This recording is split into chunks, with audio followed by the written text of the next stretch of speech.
নমস্কার। সোনার তরীর ক্যামেরা নিয়ে আজকে আমরা হাজির হয়েছি ডক্টর অমিতাভ বাসুর বাড়িতে। তিনি একজন বিজ্ঞানী, সিএসআইআর এ বহু বছর কাজ করেছেন এবং এছাড়াও তিনি সমাজকর্মী। আমাদের এই সমাজের গরিব বর্গের লোকেদের জন্য তিনি কি কি কাজ করেছেন সেইটাই আজকে আমরা ওনার সাথে আলোচনা করব। আলোচনায় অংশ নিচ্ছেন সোনার তৈরি কর্ণধার শ্রী সুভাষিস দত্ত। দেখুন প্রোগ্রামটি।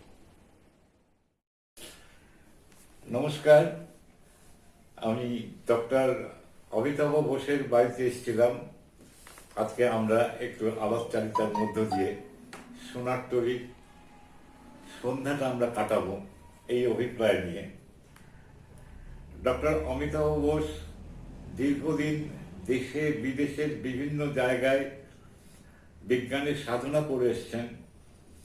বিজ্ঞানের যেমন বস্তুতান্ত্রিক সাধনা আছে, তার সামাজিক সাধনার জায়গাটাও উনি সাইমেলটেনিয়াসলি একসঙ্গে চর্চা করে যাচ্ছেন আজও দিল্লির মতন শহরে। এবং ব্যতিক্রমী মানুষ হিসাবে তার বাড়িতে এসেছিলাম এবং একটু আমরা সোনার তরীর যারা দর্শকবৃন্দ আছেন তাদের সঙ্গে ওনার একটু পরিচয় করিয়ে দেওয়ার জন্য। নমস্কার অমিতাভ বাবু। নমস্কার। হ্যাঁ, দীর্ঘদিন আপনার সঙ্গে আলাপ করার একটা সৌভাগ্য আমি খুঁজে বেড়াচ্ছিলাম।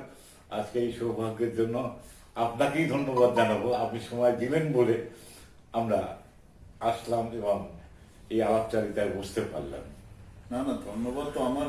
আপনারা আমাকে ওই উপযুক্ত ভাবেন যে আমি কিছু আপনাদের কন্ট্রিবিউট করতে পারি, কিছু দিতে পারি।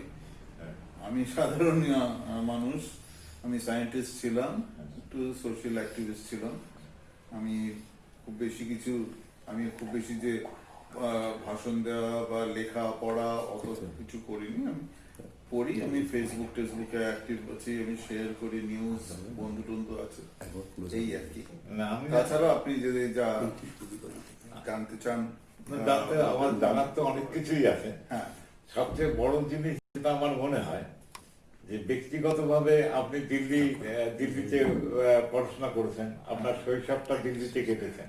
হ্যাঁ, এবং দিল্লি শহর তো মোটামুটি ভাবে আমরা জানি কিরকম রুক্ষ বঞ্জর শহর। তার মধ্যে থেকে এখানে মাঝে মধ্যে নারকেল গাছে নারকেলও হয় শুনেছি। হ্যাঁ, সুতরাং সব জায়গাতেই সবকিছু সম্ভব। হ্যাঁ।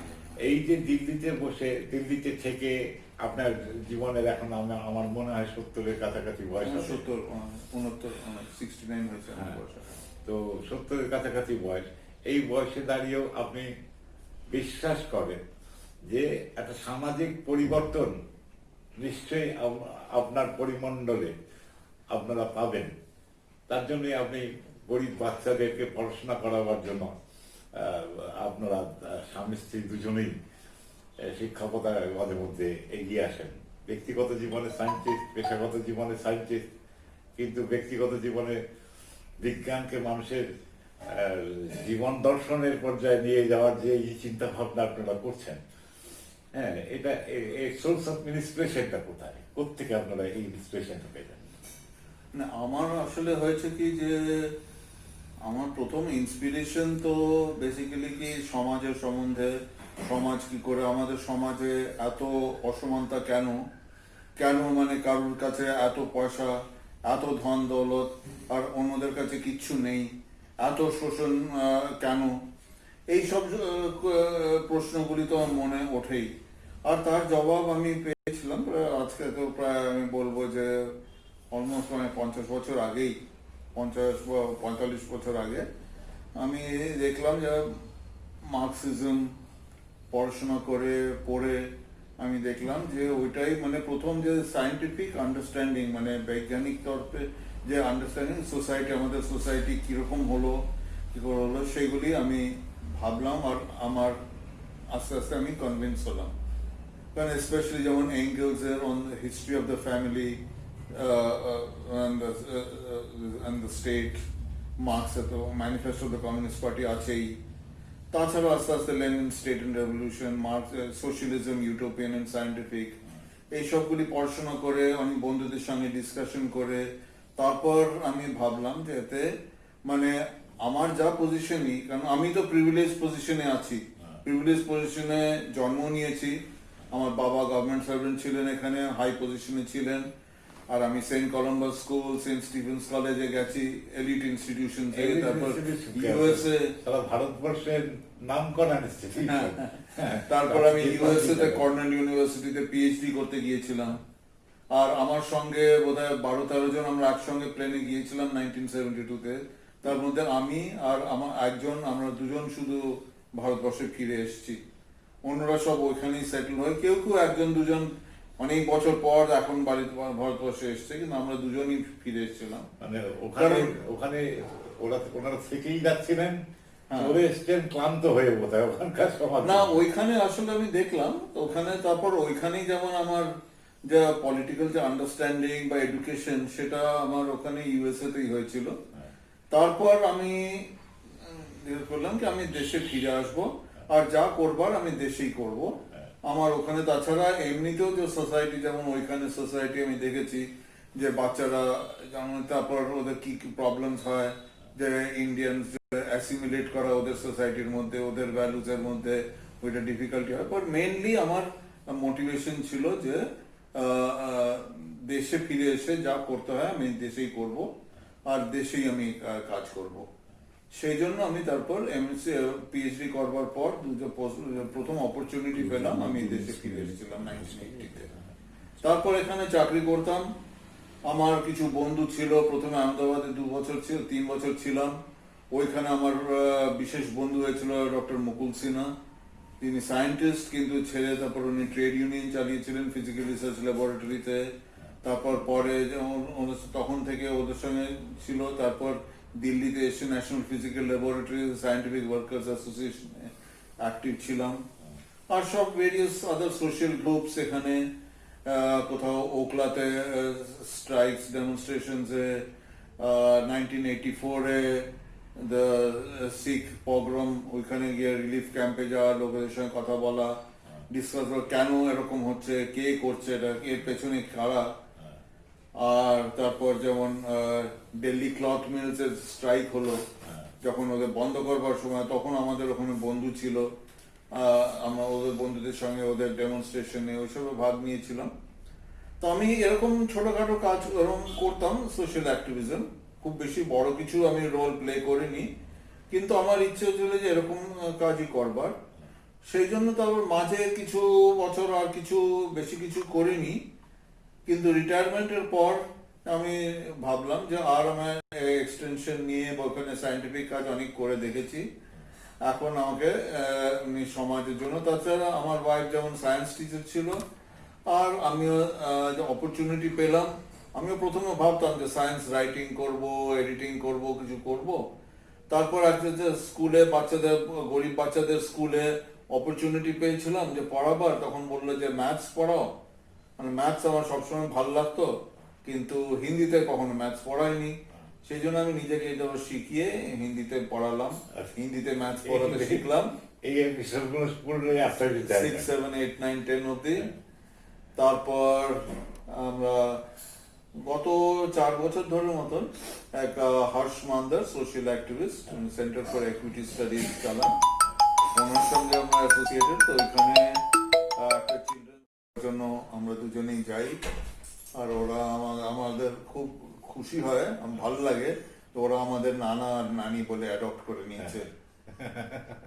আর সেই মানে আমি সাধারণ আর ছোটখাটো এখানে চিত্তরঞ্জন পার্কে ওর জায়গায় এখানে অ্যান্টি-সিএ ডেমনস্ট্রেশনসে, সব যে শাহিন বাগ, ইন্দার লোক, হাউস কারানি, ওইখানে আমরা দুজনে অনেকবার গেছি। ডেমনস্ট্রেশন যেখানে not in my name, Jantar মন্তরে, ওগুলিতে পিরিয়ডিক্যালি গেছি।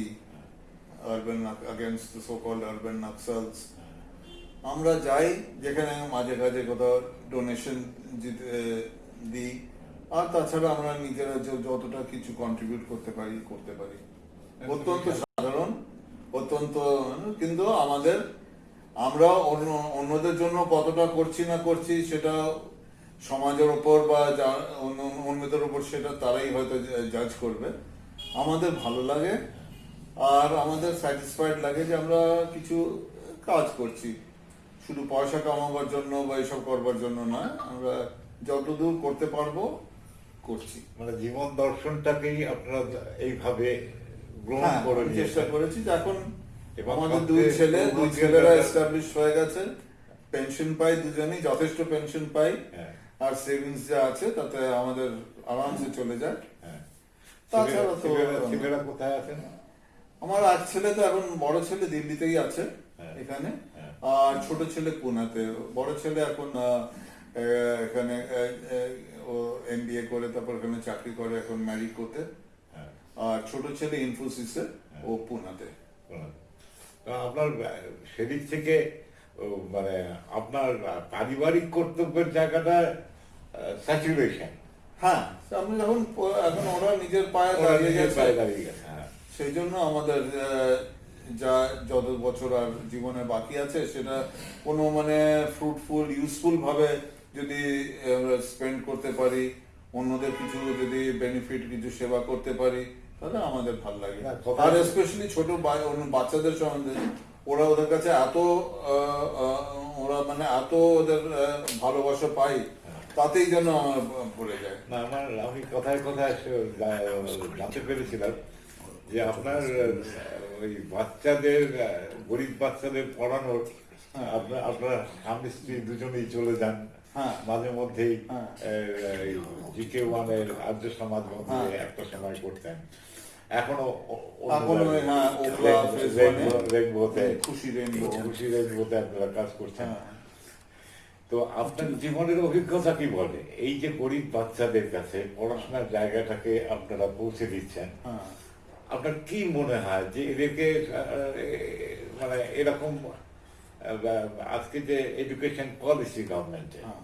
তাতে তো পয়সা ছাড়া লোকে পড়তে পারবে না, এবং পয়সা যে শ্রেণীর কাছে আছে তারাই পড়াশোনা করতে পারবে, যারা পয়সা থাকবে না তারা পড়াশোনা করতে পারবে না আগামী দিনে। হ্যাঁ। কিন্তু এই যে চ্যালেঞ্জগুলো আপনারা দেখতে পাচ্ছি, হ্যাঁ। তাদেরকে যদি আমরা সঠিক জায়গায় হুম। চ্যানেলাইজ না করতে পারি, হ্যাঁ। তাহলে আগামী দিনে এই চ্যালেঞ্জগুলো তাদের মাথায় থাকবেই, হ্যাঁ। তারা ডিরেইলড হবে। হ্যাঁ। ডিরেইলড হওয়ার অর্থই হলো যে সমাজের আর এক ধরনের বিপত্তিকে ইনভাইট করা। হ্যাঁ। সেক্ষেত্রে আপনারা কি ভেবেছেন? না, আমি তো মনে করি যে এখানে যেমন আমাদের পুরো এডুকেশন সিস্টেম, যেমন এখানে প্রিভিলেজ সেকশন আছে, যারা ভালো বড় বড় স্কুলে যায়, ওদের কাছে কম্পিউটার আছে, ইন্টারনেট আছে, সব সুবিধা আছে, ওদের মা বাবারা পড়াশোনা করে, মা বাবারা পড়াশোনা, ভাই বোন ওদের কাছে হেল্প দিতে চায়। আর যেই বাচ্চাদের আমরা পড়াই, ওরা 100টা বাচ্চা মতন ধরুন 4-5টা বড় হলে থাকে, ডরমিটরিতে, গভর্নমেন্ট স্কুলে যায়। কিছু বাচ্চা ওদের একটু ভালো, তারা একটা সেন্ট মেরি স্কুল আছে, সাবজাং এনক্লেভ, ওখানে প্রিন্সিপাল আছেন অ্যানি কোশি, উনি খুব মানে সোশ্যাল ওয়েলফেয়ার দিয়ে, ওরা ইডব্লিউএস কোটাতে ওখানে পড়ে। তা আমরা ওদের পড়াই, আমরা চেষ্টা করি যাতে ওরা নিজেদের পায়ে দাঁড়াতে পারে। এখন যেমন আমি বলছি, আমাদের যেমন রাইট টু এডুকেশন বলে, গভর্নমেন্ট বলে যে প্রাইভেট স্কুলদের ইডব্লিউএস কোটা থাকবে, ওদের তোমরা কিছু ইডব্লিউএস বাচ্চাদের অ্যাডমিশন দেবে, আর আমরা ডিফারেন্স অফ যেটা ফিস তোমরা পাচ্ছ না সেটা গভর্নমেন্ট দেবে। এইটা আছে, কিন্তু আমি এর জন্য এগ্রি করি না। আমি মনে করি যে যত টাকা ওরা খরচা করছে এই প্রাইভেট স্কুলে দেয়া, সেইটা দিয়ে যদি গভর্নমেন্ট স্কুলকে আরো ইমপ্রুভ করে, আর ইমপ্রুভ করে ওই লেভেল অব্দি আসে, আর সেটা সম্ভব, তাহলে ওই social differences can be reduced. কারণ আমি দেখি যে ওইখানে যে বাচ্চাদের, আমরা যে মেয়েগুলি আমাকে বলে যে এই প্রজেক্ট ওই প্রজেক্ট, ওদের কাছে কোনো সুবিধা নেই। ওদের বন্ধুরা, যা কলিগসরা, ওদের অনেক সময় শুনেছি ওরাও বলেছে ওদের একটু হাজি মজাক করে, এরা তো কিছুই নয়। কারণ ওদের বাড়িতে 24 আওয়ার্স ইন্টারনেট আছে, এই আছে ওই আছে, সব ইনফরমেশন পেতে চায়, মা বাবা ইংরেজি বলে, ভাই বোনরা ইংরেজি বলে, সবকিছু হেল্প করতে পারে। সেই গ্যাপটা ফুলফিল করবার জন্য আমরা চেষ্টা করি। তাছাড়া আমরা বলি যে তোমরা ভালো গভর্নমেন্ট স্কুলে পড়ে ওখানে ভালো রেজাল্ট করা, সেটা আমরা মনে করি বেশি ইম্পর্টেন্ট, বেটার। হ্যাঁ। আর তারপর যেমন এখানে আর্য সমাজ স্কুলে একটা ছেলেকে পড়াতাম, আশিক, ওর বাবা আসলে ওই কাবাডিওয়ালা ছিল, ও দক্ষিণ পুরীতে থাকে। ওর বাবা মারা গেছে, ওর মা আছে, 2 বোন 2 ভাই। এই ছেলেটা খুব মেহনত করে, ওর 11th-এ 10th অব্দি তো ওদের ম্যাথস পড়িয়েছিলাম, তারপর ও 11-12 করলো সায়েন্সে, তারও ওখানেও ম্যাথসে আমি হেল্প করেছি। অল্প পুরোপুরি আমি ওকে পুরোপুরি কোচিং তো করতে পারিনি, আমি ম্যাথসে 11-12 ম্যাথস খুব ডিফিকাল্ট। তারপর এখন চেষ্টা করছি যে ওকে যদি দিল্লি পলিটেকনিকে যদি বা জামিয়া পলিটেকনিকে, ও মুসলিম বলে মুসলিম কোটাতে যদি হেল্প করতে পারি। আর ওদের বলেছি যে তোমার যদি এখানে অ্যাডমিশন হবে তার পুরো এই পলিটেকনিকে 3 বছরের ফিস বই টই সেগুলি সব আমি দেবো, যাতে তুমি নিজের পায়ে দাঁড়াতে পারো। ওইখানেও একটা মেয়ে আমরা যারা পড়াতাম, ওকে, ও এখন 12th পাস করেছে, ও হিউম্যানিটিস নিয়ে ও পড়তে চায়, সেই জন্য এখন জামিয়ার entrance exam, political science, history, okay entrance fees আমরা দিয়েছি এন্ট্রান্স এক্সামের জন্য। কিন্তু এখন এই প্যান্ডেমিক হয়ে সব উল্টোপাল্টা হয়ে গেছে, এখন কখন পরীক্ষা হবে, কখন অ্যাডমিশন হবে, এই তা কিছু বাচ্চাদের যদি আমরা সাহায্য করতে পারি, আগে ওরা গ্রাজুয়েশন করুক, এই করুক। তারা ওর চাইতে বড় একটা মেয়ে, ও বিকম করেছিল এখানে গত বছর, তারপর ও আসামের মেয়ে, আসাম চলে গেছে, বারপেটাতে থাকে। তারা আমি প্রমিস করেছিলাম যে তুমি থাকলে তোমার গ্রাজুয়েশনের খরচা আমি দেব, সেই জন্য বারপেটাতে চলে গেছে। কিন্তু বারপেটা থেকে ওর প্রথম বছরের ফিস, বইয়ের খরচা আমরা ব্যাংক অ্যাকাউন্টে পাঠিয়ে দিই, যাতে কমসে কম ও বিকমটা করুক, তারপর নিজের পায়ে দাঁড়াবে, ইন্ডিপেন্ডেন্ট হোক। সেটাই আমাদের চেষ্টা। এটা খুব স্মল চেষ্টা, এটা খুব তো অর্গানাইজ চেষ্টা নয়, আমরা যেটুকু করতে পারি চেষ্টা করি। যদি সামাজিক দায়বদ্ধতা নিয়ে হ্যাঁ। আপনার মতন যারা কাজ করছেন আরো কিছু মানুষ যদি এগিয়ে আসেন, তাইলে পরে অনেকটা এগোনো যায়। আর এই এক্সাম্পল গুলো সবসময় আমি বলি যে শুধু ম্যাক্রো লেভেলে ভেবে লাভ নেই, মাইক্রো লেভেলে ছোট ছোট যে ঘটনাগুলো ঘটছে তার একটা ইম্প্যাক্ট সমাজ জীবনে করতেই থাকে। এবং সেই ইম্প্যাক্ট গুলোকে কাজে লাগিয়ে এবং যারা সরকার চালাচ্ছেন, যারা দেশ চালাচ্ছেন, তাদের উপরে একটা চাপ সৃষ্টিও করা যায় যে সত্যি সত্যি এই ছেলে মেয়েদের মধ্যে ইনগ্রেডিয়েন্টস আছে, তাদের ট্যালেন্ট আছে, তাদের সবকিছু আছে, যেটা নেই তাদের পারিবারিক পয়সা করি। তার জন্য তাদেরকে ট্যালেন্টটাকে তোমরা কি করবে, নষ্ট করে দেবে বা ডিলেট করে দেবে। এরাই তো আগামী দিনে তাদের সমাজ বিরোধী হবে। দেশ কি পেল? দেশ তো কিছু পেল না, দেশ যেটা পেল হারাল, সমাজ বিরোধী পেল। এইভাবেই তো আমরা শুনতাম এখানে বিখ্যাত ডেমোক্রেট ছিলেন ডক্টর আশিস ঘোষ, আপনি চিনবেন নিশ্চয়ই, আপনার আই ব্লকে থাকতেন, বিখ্যাত। তিনি মনমোহন সিং, তারপরে আমাদের অমর্ত্য সেন, তাদের সঙ্গে ইউনিভার্সিটিতে পড়াতেন। তা আমার সৌভাগ্য হয়েছিল তার বাড়িতে গিয়ে ইন্টারভিউ করার, এবং আমাকে মনে খুব স্নেহ করতেন। তো আমি জিজ্ঞাসা করেছিলাম, ওনাকে বলতেন সেই সময় যে চীনের ডেমোগ্রাফির তুলনায় আমাদের ভারতবর্ষের ডেমোগ্রাফি অনেক সুন্দর, সম্ভাবনা। আমি জিজ্ঞেস করেছিলাম যে এই যে সম্ভাবনাময় ডেমোগ্রাফি নিয়ে আমরা কত দূর এগোতে পারি। তিনি বলেছিলেন যে এগোতে পারি, কিন্তু অর্থনৈতিক অবস্থাকে যদি আমরা না করতে পারি তাহলে এই ছেলে মেয়েগুলো অবশ্যই তারা এগোতে পারবে না।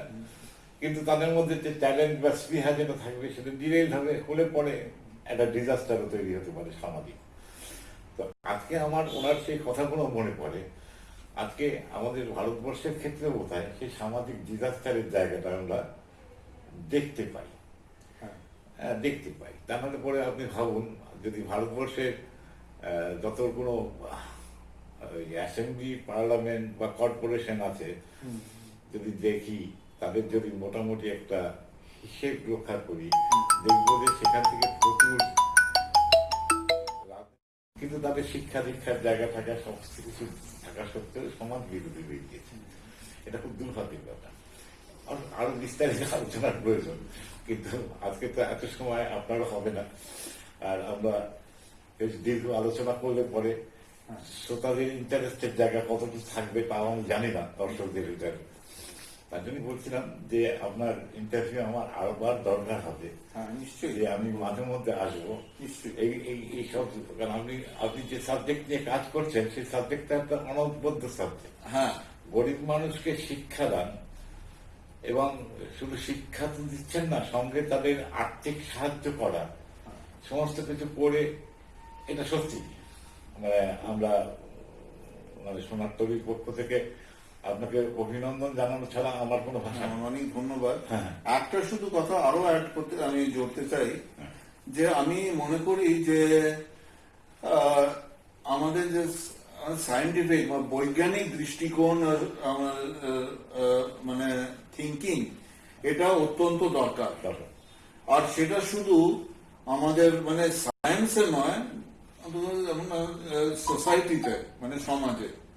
কারণ আমি দেখি যে আমার সঙ্গে যারা অনেকে কাজ করেছে তারা হয়তো প্রফেশনাল সায়েন্টিস্ট, কিন্তু নিজের জীবনে, ব্যক্তিগত জীবনে বা পারিবারিক জীবনে সব অন্ধবিশ্বাস, সুপারস্টিশন এইসব ভরা। আর শুধু সায়েন্টিফিক, সেই জন্য আমি মনে করি যে প্রত্যেকটা জিনিসকে আপনি সায়েন্টিফিক ওয়েতে দেখা উচিত। সেই জন্য আমি পিপল মার্চ ফর সায়েন্সেও আমি ভাগ নিয়েছি, যে সায়েন্স কে আগে। কারণ আজকাল স্পেশালি গত 5-6 বছর ধরে তো মোস্ট মানে আনসাইন্টিফিক কথা এইসব মানে চারটা ছড়িয়ে যাচ্ছে। এইটাকে কাউন্টার করা, এটাকে বিরোধ করা অত্যন্ত দরকার। আর সেকেন্ডলি যে আমার যে সায়েন্স, এটা মানে শুধু যে ফিজিক্স, কেমিস্ট্রি, ম্যাথমেটিক্স, বায়োলজি নয়, এটা সমাজের। কারণ মার্কসিজম যে আমাদের বলে যে সায়েন্স অফ সোসাইটি, মার্কসিজম আমি মনে করি প্রথমবার কি আমাদের সোশিয়াল সায়েন্সেসকে একটা সায়েন্টিফিক দৃষ্টিকোণ, scientific way of looking at things, সেটা অত্যন্ত দরকার, কালটিভেট করবার দরকার। আর লোকেদের সেই জন্য আমি যেমন বাচ্চাদের, আর আজকাল যেমন আরেকটি আছে যে ফেক নিউজ, সব জায়গায় ফেক, অনেক কিছু সম্বন্ধে এই ধারণা, ওই ধারণা, উল্টো পাল্টা ধারণা সব ছড়িয়ে যাচ্ছে। সেইটাকে কাউন্টার করা, সেটা আর দেখাবার যে আগে কিরম ভাবে আমার ভাবা উচিত, কি দেখা উচিত, সবকিছু সেই scientific understanding, scientific temper cultivate করবার, যেটা প্রথম আমি মনে করি আমাদের প্রথম প্রাইম মিনিস্টার জওয়াহরলাল নেহরু আর ওই সময়কার সায়েন্টিস্ট ওরা কালটিভেট করতেন। আনফর্চুনেটলি আমি দেখি যে আমি ন্যাশনাল সায়েন্স ফিজিক্যাল ল্যাবরেটরিতে প্রায় অলমোস্ট 27-28 বছর কাজ করেছি, কিন্তু আমি গুণে দেখতে পারি যে কেউ কজন মানে রিয়েলি সায়েন্টিফিক থিঙ্কিং আছে, একজন, তিনজন আমাদের মধ্যে। এখন রিটায়ার্ড সায়েন্টিস্ট ফোরামেও দেখি, ওইখানে সবাই পেনশনের চিন্তা, কত বিয়ে পারবে কি পারবে না এই চিন্তা, সিজিএইচএস থেকে আমরা ফ্রিতে মেডিসিন পাবো কিনা ওই চিন্তা, আর উল্টো পাল্টা চিন্তা। প্রথম কয়েকজন সায়েন্টিস্ট ছিল যারা সুপারস্টিশন এইসব ওটাকে ডিবাঙ্ক করবার জন্য চেষ্টা করেছিলেন। তারা সবাই 80+, আনফর্চুনেটলি ওরা ওল্ডার জেনারেশন, ওরা আর পার্টিসিপেট করতে পারে না। আমার জেনারেশন বা আমাদের যে একটু যে ইয়াঙ্গার, যারা 60s-এ বা 70s-এ, তাদের মধ্যে খুবই কম লোক যারা এইসব জিনিসে ইন্টারেস্ট রাখে। সেইটা বড় দুঃখের কথা। আর আমাদের দেশেও দেখি যে সায়েন্টিস্ট যারা সায়েন্টিস্টরা সাফিসিয়েন্ট সায়েন্টিস্ট, ওরা আওয়াজ ওঠায় না। ওদের আপনার প্রফেশন বাঁচাবার জন্য বা নিজেদের রিসার্চ গ্রান্ট পাওয়ার জন্য যত সব মানে আনসাইন্টিফিক আইডিয়াস ওর সঙ্গে আইদার প্রোপাগেট করে বা একদম চুপ অপোজ করে না। সেইটাও আমি মনে করি যেটা অত্যন্ত দরকার, যে সায়েন্টিফিক টেম্পার কালটিভেট করবার, আর সব মানে ফেক নিউজ, এইসব ভুল ধারণা, এইসব এগুলিকে কাউন্টার করবার, সুপারস্টিশন, অন্ধবিশ্বাস এগুলিকে। কারণ আমার কিছুদিন মহারাষ্ট্র অন্ধবিশ্বাস নির্মূলের মনস্কতা, তাকে সেইটার কথা সত্যি সম্মান জানাই। আজও তিনি ভীষণভাবে আমাদের কাছে ভীষণ প্রাসঙ্গিক আজকের সমাজে।